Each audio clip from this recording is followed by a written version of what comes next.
Know a lot of people talking about a new app for the iPad today. Yeah, that's right. News Corp, the parent company, of course, of Fox 9, introducing The Daily. I brought the iPad up here just so we can show you a little bit about it. And, of course, we're going to be showing you more here in just a second. We did a little bit of an interview on it today. But it's pretty cool. I've been playing with it all day. And you didn't break it yet, did you? No, I didn't break it yet either. It's amazing. Can we look at it again or no? Yeah, look I at hope that. so. All you do is tap on The Daily. This is one of the stories. You just scroll along. It's got every story. All of this is Egypt, and then it's got your gossip columns. It's got other news stories, charts, graphs, moving pictures, you know, blah, blah, blah. I mean, it's pretty much got everything. A digital newspaper. Yeah, that's right. So once again, it's called The Daily. This was just introduced today. And in fact, here is News Corp CEO Rupert Murdoch now with some of the benefits that it has.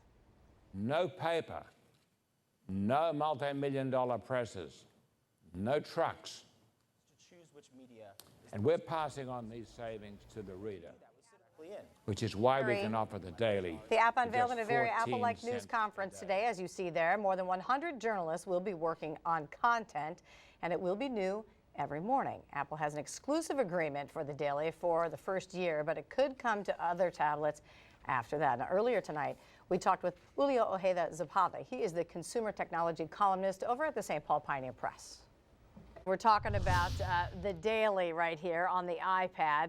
There's a lot of hype out there about this. So tell me what you think. For people who haven't seen this thing, how would you explain it to them?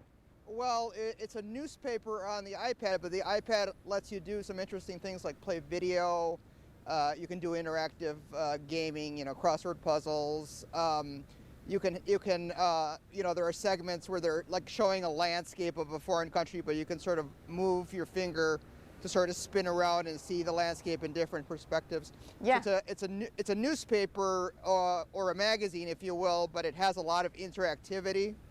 And that's very interesting. It has a lot of little bells and whistles that sort of take advantage of the iPad's touchscreen. I've had a lot of fun looking at it. In fact, I want to make sure that everybody has a chance to see some of what we saw today. Let's take a look at what some of these pages actually look like for just a second. Now, there is a table of contents page that will include directions on how to use this thing, you know, how to swipe and what to press, how to make the video go and so forth. So we're showing that right now, Julio.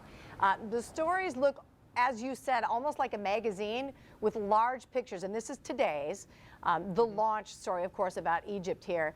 As you get into the story, it looks like something that you might see inside a newspaper or even on a website. So, Julio, do you think this experience is enough of a difference from a regular website that many people go to right now, but it's for free? And this is going to cost $39.99 a year. Yeah, it's an experiment. It's something that has never been done quite like this before. So it remains to be seen, you know, whether people are going to be willing to pay for this. But sort of the broader trend is the fact that the whole concept of reading is evolving very rapidly. The iPad is letting people read in new and different ways. There's a lot of interactivity. People can sort of customize their content. There's an app called Flipboard that lets you view your Twitter feed and your Facebook feed in sort of a magazine way. So this is one of many examples of how the iPad is becoming a reading device, but a reading device like nothing we've ever seen before. And that, you know, as a journalist, that excites me a lot. Yeah, it is really fun. We're looking at the carousel right now that we were just showing on the video there. But you know, subscriptions are something new here. I mean, is this going to lead to more subscription content for the iPad and other tablets?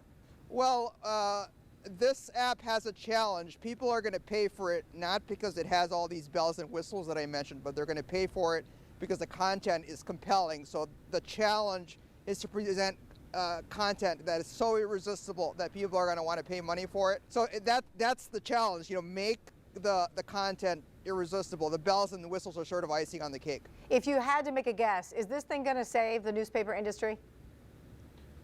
I don't think so. I think the newspaper industry is evolving along. This is sort of at the leading edge of the newspaper industry, if you will.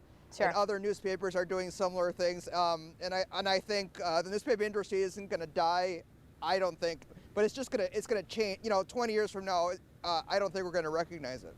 Yeah, boy, it's cool. That's for sure. Julio Ojeda-Zapata, I've been having a blast with this thing today. From the St. Paul Pioneer Press, we sure do thank you for joining us tonight. Thank you. Yeah, it was nice of him to come by. Rupert Murdoch, by the way, who is behind this, he says it's going to be the end of the newspaper.